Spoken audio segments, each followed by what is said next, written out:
Hey guys, it's Hajimoto here. Just kicking off another tutorial video.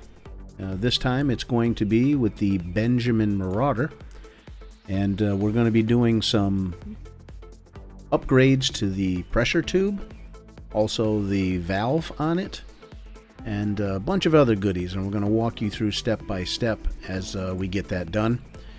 This would be the new pressure tube we're going to install, and this would be the valve.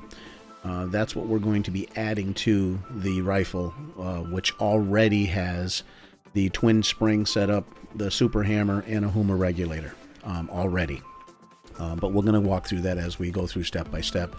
The parts that I have in this rifle all came from Jefferson State Air Rifles is where everything came from.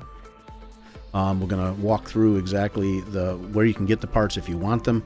Please understand that Jefferson State Air Rifles in no way is paying for, gave parts to. I purchased everything for this video, so this is not a paid endorsement. This is a tutorial on how to set their stuff up, how to install it, and they make some great parts. So under Benjamin, we're going to look at our valve. This is the balanced valve that we are going to be installing in this particular setup, which is much more efficient. We're going to then install the lightweight air cylinder that for Generation 2, which will not have the pressure gauge hole. Mine will be solid all the way through. I'll explain why a little later. Also, you need to have, in order to put this system in, you've got to use the Super Hammer, which is a nylon hammer, so that you're not, it's an aluminum tube, so it's a little bit softer. And so we'll need to go with the hammer on that, so we'll show you that next. That's going to be this guy here. It's all nylon, so that it doesn't jack up the tube when it slides back and forth. During this installation, I'm going to be making some references to the owner's manual and also the schematic for the rifle as we go through, so that I can point different areas that we're going to be taking the rifle apart so that you can follow along. Being that I have modifications in this rifle that you may not, this schematic would be a good reference point so that you're only looking at what you're doing. And I'll try to refer back to that as much as I can. Okay, before we get started, this rifle needs to be unloaded. No magazine. Make sure there's no pellets in it. Make sure you shoot at least dry fire one time through this with the original valve only. Never dry fire through this valve. You want to dry fire to make sure there's nothing in it, and then you want to degas this tube. They do provide, they offer one, Benjamin does, a degassing tool so that you can reach in, tighten it, and right here it'll tighten it and let all the air out of the tube. If you don't have one of those, you can shoot the gun down. Just keep shooting, get all the air out of it till there's none left. For tools, you're going to need the Allen wrenches that the owner's manual lists, so refer to your owner's manual. You'll get all those sizes ready. I would also recommend that you have a flat blade screwdriver and also a tool that you can use to align holes, like a awl or a punch. Something that you can align holes up. I use dental picks. The back handles of them are very small, and they work great for lining up little holes that we're going to be, when we put this back together, it'll help immensely to line things back up. Throughout the video, what I'm going to be doing is narrating over it, and where we're going to start is with a degassed rifle. We're going to take out the bottom stock screw, and that bottom stock screw is going to be down here, this one screw. Once you take that out, the whole action will come out of the stock.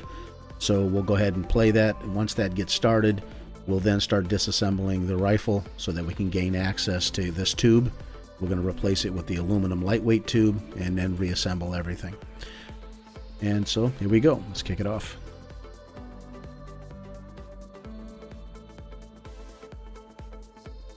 The tube itself is extremely light. 12.5, they listed as 12.5. I measured it's like 12.4. It's very, very light.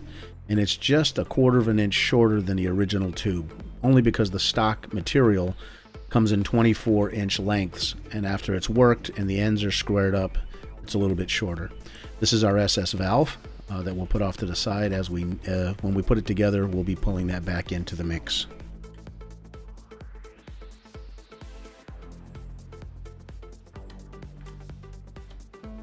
Now I use lead shot-filled bags to help stabilize when I'm working on a bench. You may find sandbags work good also.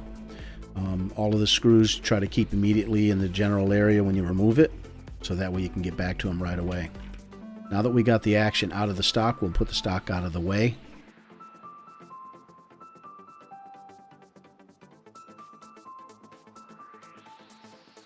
We're going to, in the back cap of this, you'll notice that I'll take the Allen wrench, because I'm using a twin spring setup. All I've got to do is make sure that the Allen wrench screws all the way in, and then I can degas the rifle. Well, first, let's talk about the pressure gauge. You'll notice mine is not in the rifle currently because I put in a Huma Regulator and opted to keep this pressure block for the gauge out so that I could gain more volume of air in the tank. So that hole right there lines up to it. If you're going to keep the gauge, you're going to put that back in. I'm leaving it out because once you put a Huma Regulator in, that gauge only shows you what the plenum, what the regulator output is. And once I set it, I know what it is. So here's where I'll turn the Allen wrench in, and I'll press in on the valve, and you'll hear me let a little bit of air out of the tank. That little bit of air that was in there was just the air from this warming up to either my hands or to the room, just so you know. And again, it's vitally important to depressurize the rifle before we get started. So now we're going to take the end cap off, and on the barrel band on the end, there's two Allen wrenches around the end here. I'll show you which ones we're talking about here. It's going to be these guys right here. This barrel band goes around this collar, and it goes over the shroud here. And what we're taking out, we're loosening, is these two screws marked as number 10.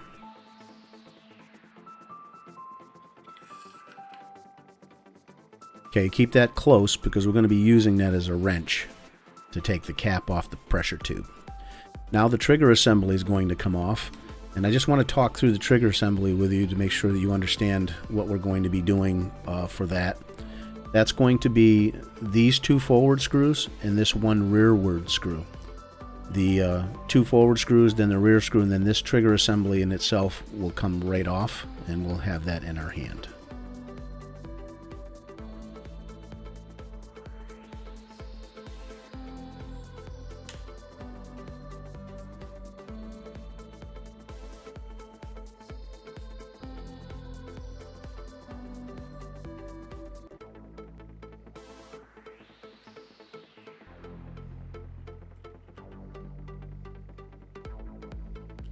And whenever you're working on your air rifle, always try to keep your fasteners in the same group and when you took them apart so that they're easier to find when you're putting it back together again. And now with the final rear screw out, the trigger assembly should come right out of the rifle.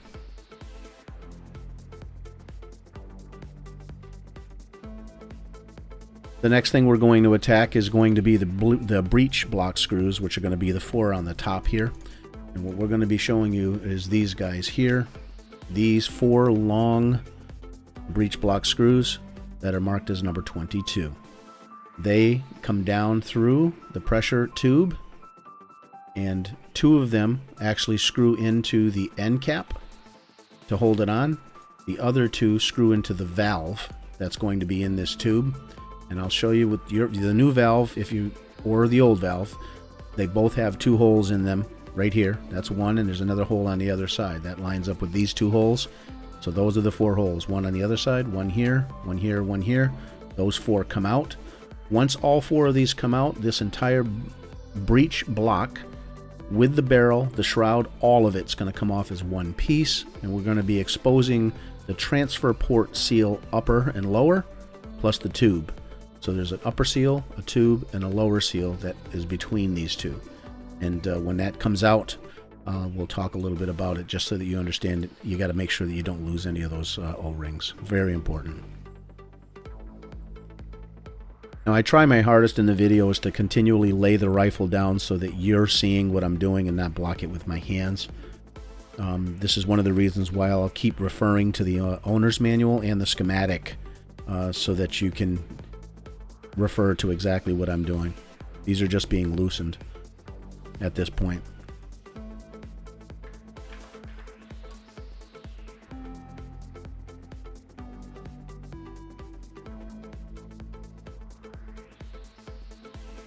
These two rear screws, let's talk a little bit about this, because the rear two screws actually screw into the end cap. The front two screw into the valve assembly.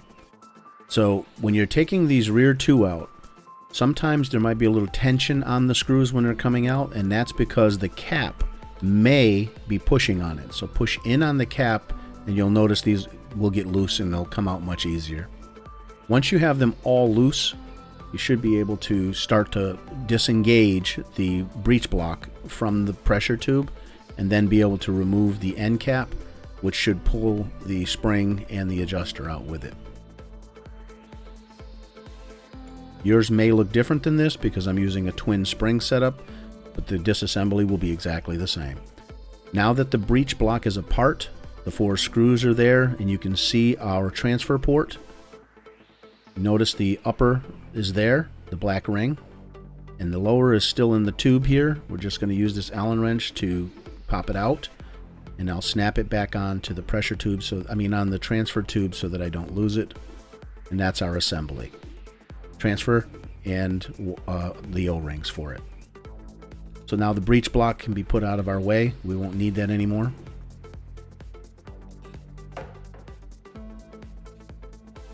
At this point, just as a safety precaution, what I like to do is, now that I have access through the back of the tube, the hammer slides forward and touches the valve. Just take a screwdriver handle, put it in the tube, and press and listen. You can hear it burping just a little bit of air pressure out at my finger. And again, that's because this tube warmed up while we were working on it, and it has to be completely with no pressure on it before you start to take apart either the end cap or the valve screws, which we're going to get to. The next part, we're going to take the hammer cocking screw, which goes into the top of your hammer, so that when you draw the bolt back, it pulls that hammer back. We're going to get that fastener out of there.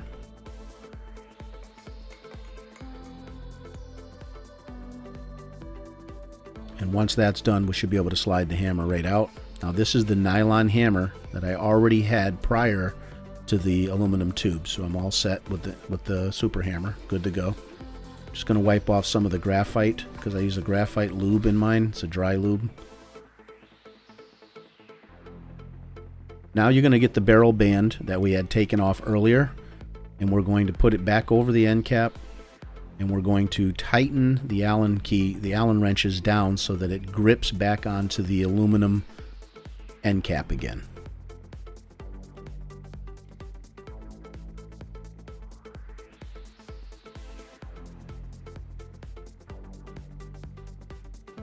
Once they're snug and you can tell that they've bitten into the aluminum, you want to grip the tube and then twist and use the barrel band as a wrench, and you should be able to just turn the tube off. Now again, being overly cautious, when I get to the last couple of threads, I'm going to push on the valve one more time just to make sure that there's no pressure in this tube, because if there is, this will shoot across the room, and I'm just going to make sure I get any more air that may be in it out. And we've got no air anymore, so it's good to go. The final couple of turns, I'll take it off, and you'll notice when I take this out of the end tube, you want to rock it back and forth and slowly work it out. Don't just yank it, because you don't want to cut those O-rings. Okay, cap that off to the side. We're good to go.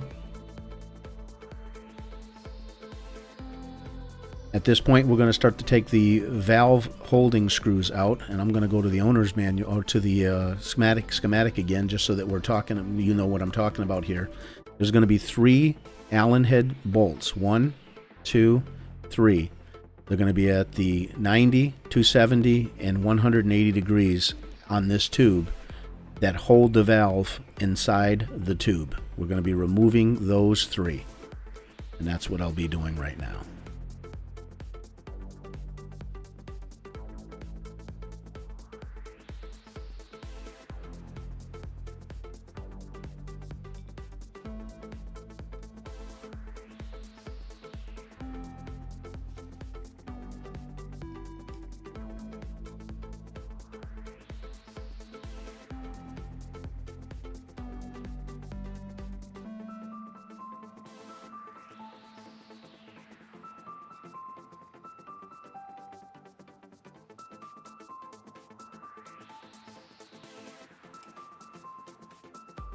Now that that's done, we're going to flip the tube over and we're going to work on it from the other side so that we're actually having it in a proper orientation to push the valve out.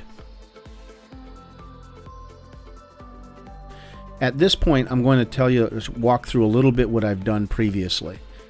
Because I have a Huma regulator installed, and because there is the factory depinger, which is a resonance canceling device, so we're going to back away here because I just want to go through the proper orientation of your tube. So your tube is going to be from the valve, which would be this piece, sits right here, then goes in your pressure gauge, which sits here, then the resonance eliminator or depinging tool, sits somewhere in the mid zone of this tube so that it stops the tube from ringing, almost like a gong. It gets rid of it. That's what this does. Because I put in a Huma regulator, we're going to, in my video, assume that this is the Huma regulator and this is the depinger. If you ever have to make changes to the regulator, it's a pain in the neck to get them in and out. So what I did was took a small piece of nylon, tied it to the end screw of the regulator, and also tied it around the depinger so it makes it easier to get out. The depinger is just a rubber ring and it sits, like I say, midway. So it's kind of a tough deal to reach in there and get it. But if you've never done this before, you're going to need a hook tool or like a coat hanger, something that you can get a hold of this, reach down underneath and pull it out of the tube. In this video, you're going to see me pulling it out with the nylon string. You will not have that, but I would strongly recommend that you put something like that back in there to make removal easier the next time through. So in this, you'll see me pulling the nylon and you'll see both the regulator and the depinger pull out of the tube. So they both came out. So the silver component is the Huma regulator. Okay, this is the O-ring for it, and it goes in the orientation that I'm holding it right there. That screw is nothing more than the screw so that you can remove it. And there's the rubber resonance eliminator that comes inside this tube from Benjamin. That's a Benjamin part. And you'll notice they're tethered together by the piece of nylon. And again, it just makes it much easier to pull them out as an assembly.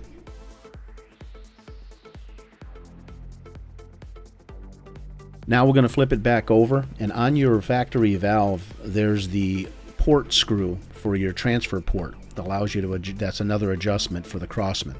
If you don't remove that, you'll notice it may hang up on trying to push the valve out of the tube. So it's best to just remove it completely during this stage so you have both the grub screw that backs it up and the port adjustment valve, which is in my fingers right now. Take them both out just for the removal. It'll make your life easier. Keep it off to the side. Now again, this is only if you're doing the valve replacement. Do you not care? But you got to get your valve out of the tube. So, and well, let me pause this because I got to make sure I talk through this properly. Keep these parts close by, the grub screw and the backup screw from your valve, so that they don't scrape down the new tube or the old one. That's why I remove them, so I have no fasteners sticking out of the tube as I'm pushing it down. This is a fiberglass broom handle with a plastic end. And what I'm doing is I'm pushing from the hammer end and I'm pushing towards the fill end. The reason that I'm doing that is always get in the habit of putting your parts in from the fill end.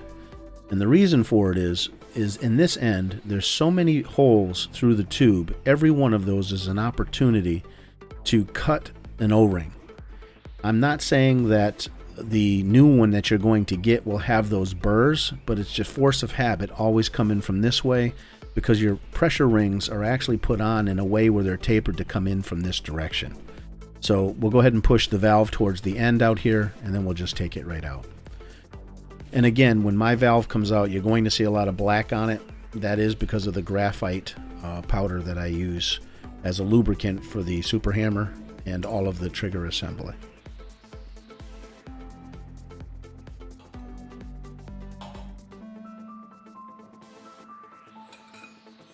So there's the graphite. You can see it at the end where the hammer would strike it. You can see it wipes right off. So we'll clean that up later. And the new valve, which is going to go in its place, where if you bought it, you can follow along with this, or just from this point on, this is just your original gold valve from Benjamin, and we can follow along as though you're putting your old one back in. So if you're using your old valve, just do everything I'm doing with the old valve when we go to reassemble it. That's the new one. That's what she looks like. Same size. It's not going to take up any more of the air reservoir than the other, but it's a far more efficient valve assembly from Jefferson State. Now this piece of tube is very heavy. I mean, it's a heavy piece of pipe, and at this point you can see all of the holes and pieces in it. But what I wanted to do is just take a second and talk about the weight of this tube. So we're going to take the original tube, and I put 2 pieces of tape to keep it from rolling off the scale, and we're going to weigh this. Now, this is the original Benjamin tube. That's 2 pounds 4.5 ounces. Okay, 2 pounds 4.5. So that's 36.5 ounces. Here's the Jefferson State Air Rifle replacement tube.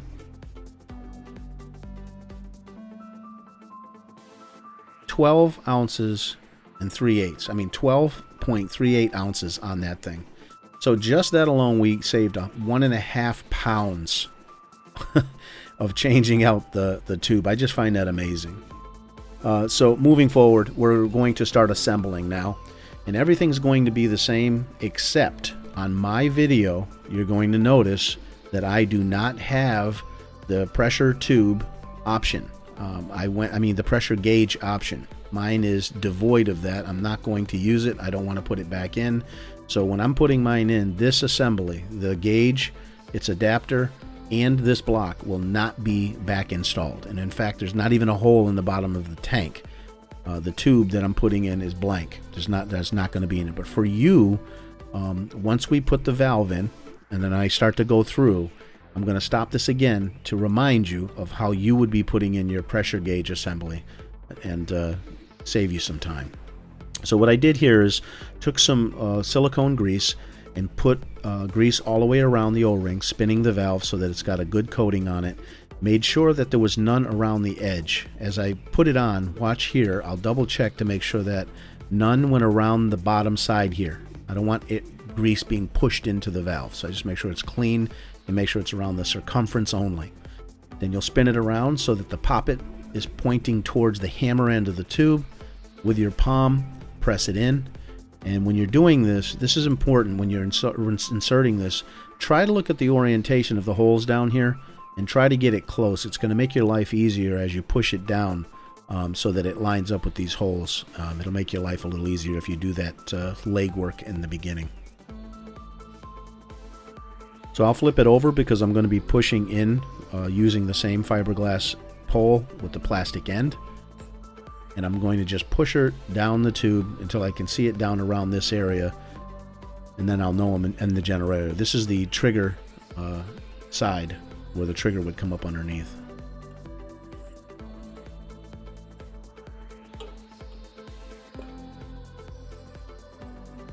Now when I'm pushing this in, I'm just pushing nice and slow, not forcing it. And right now, we're going to push it back in from the other end to line it up. So what I'm doing is I'm pushing it to make sure that you can see the hole will line up for the transfer port. So you can just see it poking through. So I'll use the Allen key, or again, you can use these alignment tools, something that's not sharp. And all I'm doing is just lining the holes up, making sure that they're perfectly aligned. This you might have to finagle with through these openings to get it to be the proper rotation so that everything lines up. But make sure that you turn it 360 degrees to make sure that all the little holes line up. Now the little holes that I'm prying into right now and lining them up are the 4 breech block screw holes. These guys here, 1, 2, 3, and 4. The forward 2 are the only ones that I'm going to be lining up because the valve has 2 in it, and you'll see me use the very small tool to make sure that they're aligned. Those will be the best to line, because if they line up perfectly, everything else is going to fall in place. So line those up, these ones that I'm lining up right now. Line those up before you start assembling. Make sure that they're lined perfectly.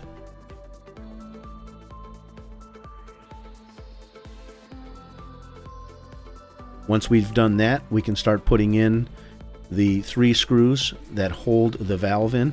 And you'll remember that those 3 screws that held in the valve are these, the 180, 90, and 270 degree screws, these guys that run around the circumference.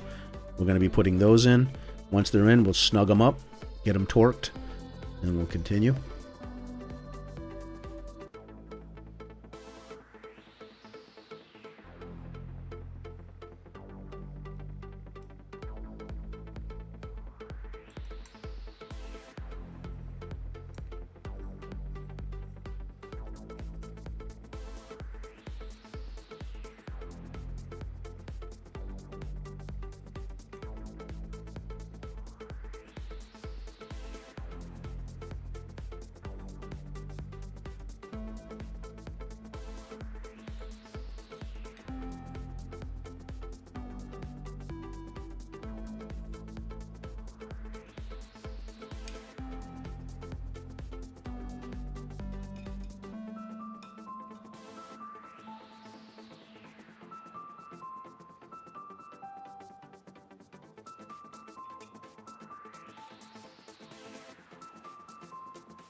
Now at this point, the valve is good and tight. We're going to tighten the rest of them up, make sure that they're all snug. And here's where I'm going to deviate from and make sure I clarify that if you do not have a regulator, this is where you'll be putting in your pressure gauge. So you'll grab your pressure gauge block, which is going to be the next thing we're going to put in here, and I'll show you to make sure that you understand which one it is. It's going to be this guy here. It'll be the round aluminum O-ring at each end with a hole in the bottom of it, which is what these 2 will screw into once you get it down the tube and lined up. Okay, so where you see me putting in the Huma Regulator, that's where you'll be putting in this oh boy and sliding it down inside.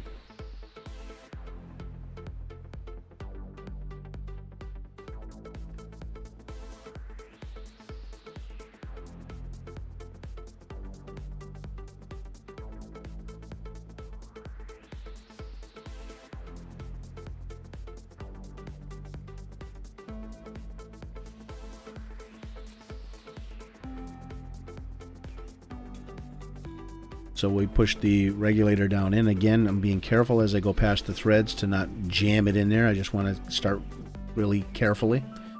And again, this is the Huma Regulator. I'm just putting in the screw that has the nylon string on it that's tied to the deep hanger. I'm pushing the unit in, down, the Huma Regulator sliding down the tube now. And I'm orienting the slack to go through the center of the deep hanger, so that, again, when I want to take it apart again, you'll see me be able to just hook it and pull it down. Now, I'm going to push the Huma Regulator down the tube. You do the same thing with your pressure gauge block, but you want to make sure that you put the hole in alignment. So in other words, let's say that on the bottom of this is where your hole was for your gauge. Let's say it was at the top here, sit right here where I'm using the pointer. You want to make sure when you put the pressure block in, the hole is at the top. So as you're sliding this down the tube, you'll be able to see the line when you get down here. And it'll save you a bunch of headaches, because if you don't, you're going to have to pull it back out to try to turn it in order to get it to line up. So make sure you do that first. Get the holes aligned when you do that.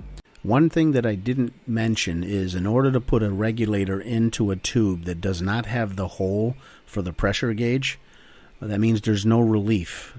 So you have to drill a 3/32 hole through the tube, the new cylinder, to give that Huma Regulator a place to breathe. So on the bottom here, on the bottom side of the tube, I drilled a 3/32 hole in the midpoint of the Huma Regulator. You will not have to do this, obviously, if you're not putting a regulator in, but make sure that you do put a vent hole in if you are going to put a regulator in, or order the tube with the gauge block hole, and you'll be all set. And on this, I'm seating the Huma Regulator, and you'll notice once I bottom it out, I'll back off and push one more time, because I've pressurized this tube in putting it in there. I'll pull the slack of the string through the deep hanger so that it's out here through the opening of it. That way, if I ever work on this again, when I pull the cap off, the string will be right about here, and then I can pull those two back out again.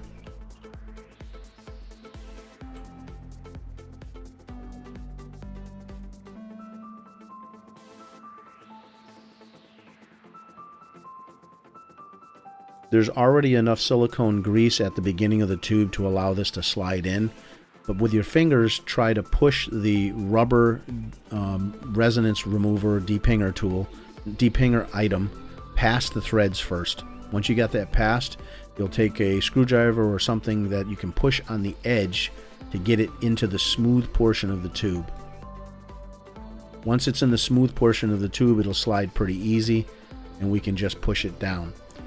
Using the broom handle that I use to push everything else in, on the outside, measure about where the midpoint of the tube is. Now hold your fingers at that point so you know where to stop, because you don't want to go too far down. You want it about the midway point so that it ends up somewhere around here where it's going to do the best job of breaking up the resonance sound. Now that that's installed, we're going to be doing our end cap installation. So we put a little silicone grease on that O-ring, make sure it's good and clean, and again, not so much that there's gobs of it. Whatever was left over on my fingers, I'm simply wiping inside the threads and wiping around the edge just so that it gets a better insert. Now this is, again, notice how I very slowly rock it and not a lot of force. When you're threading this, if you feel any binding at all, back off, and it should go in smooth. Do not force the threads or cross thread it. You could ruin your tube or that end cap. Once that's back in, we'll loosen up the Allen keys, and we're going to take that barrel band back off.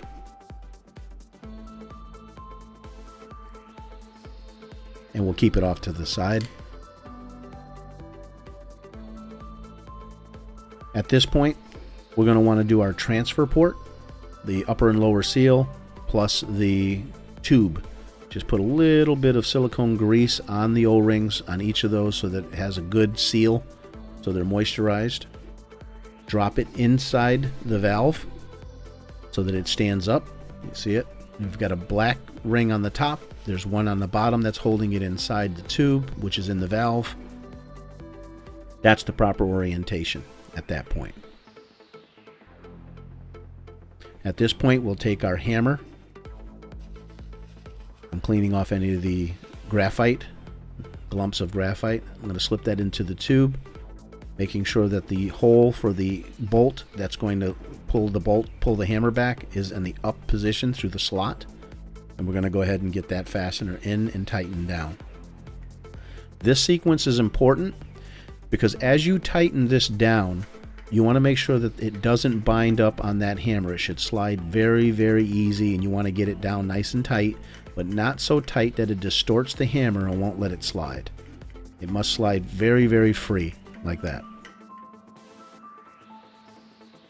Now I'm going to just check the valve, making sure that the poppet does push in and out and return, which it does.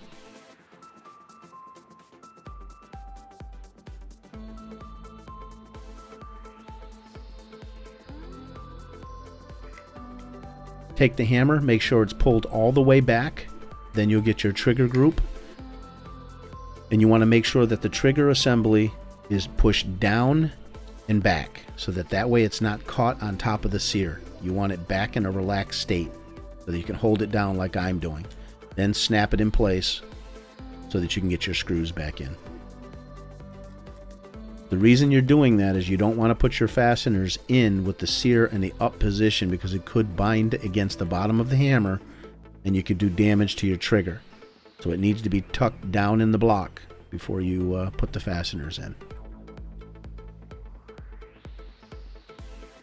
And I'm going to pause this just to make sure that you know exactly what it is that I'm doing here. We put this group in, we pushed the sear down and back so that it was tucked down into the trigger assembly. We then took this and snapped it to the bottom, and we're putting in these screws to hold it in.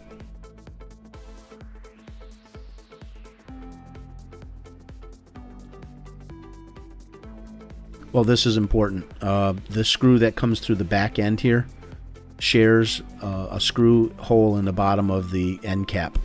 So we've got to put that back in first. Now in this position right here, I put in a replacement valve and I have a twin spring setup. And if you're doing a twin spring setup on the new valve, you don't need both springs.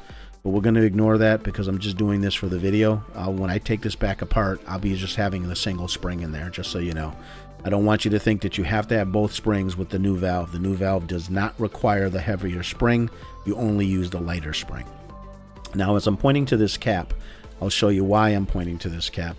You'll see that there's the two small holes in the top. That's these two rear breech block screws. So you have to make sure that the two holes line up with these two holes. Then the bottom trigger screw will come through the bottom of the trigger, through the tube, and into the bottom hole. So either make sure the bottom hole's down or the two holes are on top. That's just your double check to make sure that everything's aligned properly. I've got the two holes pointed to the top. I'm making sure they're up at the top, and then I push it in. And you can see that it was pushing the hammer forward here. Watch as I push it in. You'll see that push forward. See it? If this trigger group wasn't in the relaxed state and you put this in first, the hammer would be in the way of the sear and you could bind out when you're tightening these screws up. So if you do it in the order that I'm showing you, you really minimize, if not eliminate, the possibility of having an issue. On this assembly, you're pushing your cap in with your finger and you're tightening this screw, which goes into the bottom of the cap. Once that's started and kind of snug, you go ahead and tighten up the other two, and you'll notice I'll check the trigger one more time just to make sure before I really tighten everything up.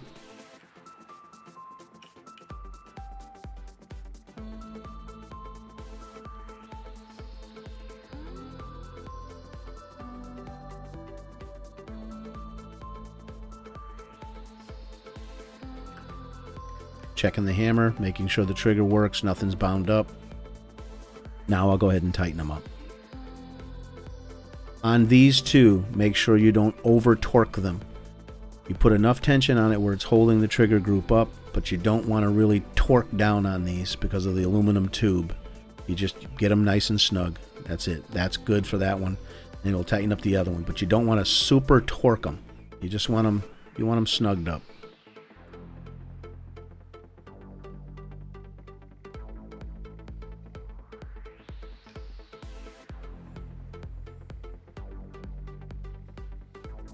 Okay, at this point, we're going to be putting the breech block assembly on top.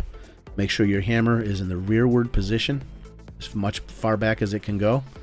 And then what you're going to do is you're going to align the transfer port, this transfer port, up into the bottom of the breech. There you'll see a hole or detention that's in the bottom of this breech, that these will line up in this orientation that you see right here. So we've got the O-ring in the bottom, the tube is in the O-ring, and the top O-ring is on the tube. You're going to slide this assembly together and they'll stack up. And the way that I'm putting it in the video, you should be doing it the same way, so you're looking right up underneath and you're lining this up so that it guides right in. Makes your life much easier. Again, hammer back, bolt forward, 3 screws are in. That's where that hole is going to go in. This guy's going to slide right into that hole. And you don't force anything. It's very, very easy. There's no force needed. It slips right in very easily, just like that. At this point, we can start putting the 4 long screws in and tighten them up. You want to snug them in a sequence. Get these started, then do the rear, get those started. Once they're all started, then you start to tighten them down. You don't want to tighten it until all 4 of them are started.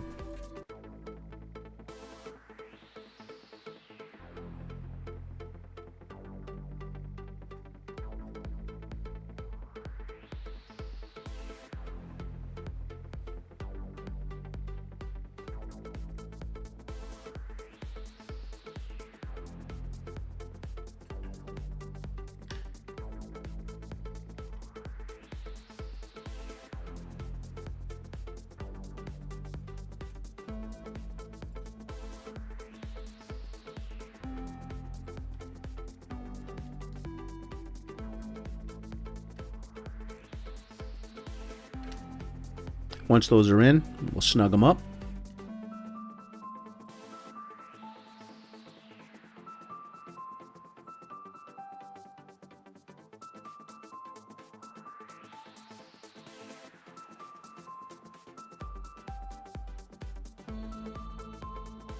I'm going to look to make sure that the breech block and the bottom tube aren't crazy out of alignment. Sometimes they can be askewed with each other, so all I'm doing is looking down the top of it to make sure that it's not crazy crooked. And the next part, we'll be putting the barrel band back on it and tightening that up.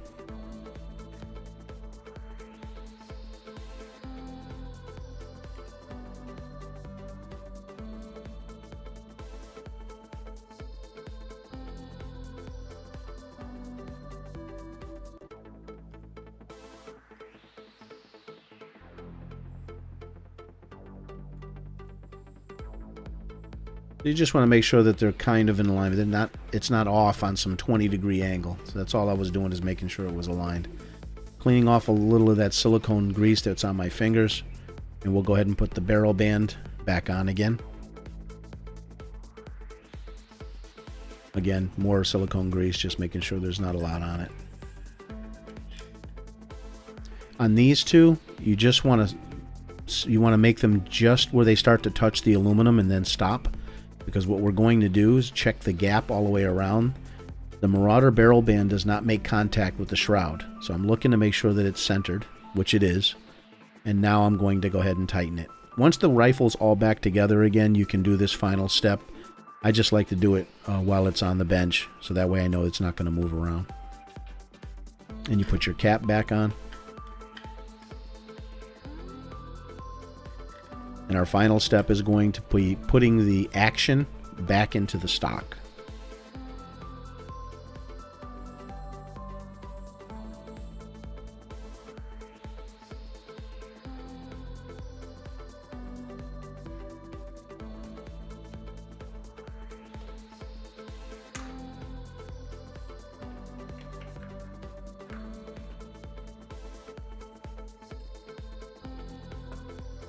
And we'll be putting in the one screw through the bottom of the stock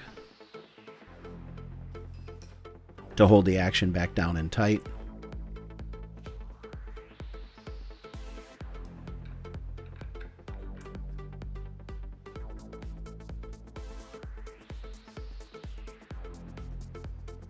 And we'll do a couple of test cocks where I'll cock it and fire it.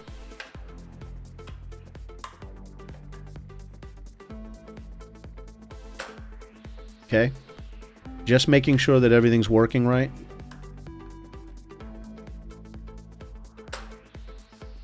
And she's working like a charm. So everything's back assembled here. That's it. The schematic here, we showed all the parts. Everything's back together again. Things that were a little bit different is, remember, you're not putting in the factory hammer. You're going to be putting in the super hammer. Your end cap, if you're using a twin spring, it looks a little different in my video. But all the rest of it, you saw the video, you saw it go through. I hope that you got some use out of this video. I appreciate you watching. And we'll see all of you on the next one. And if you're interested in seeing something really cool, check out these videos over here on the right. Take care.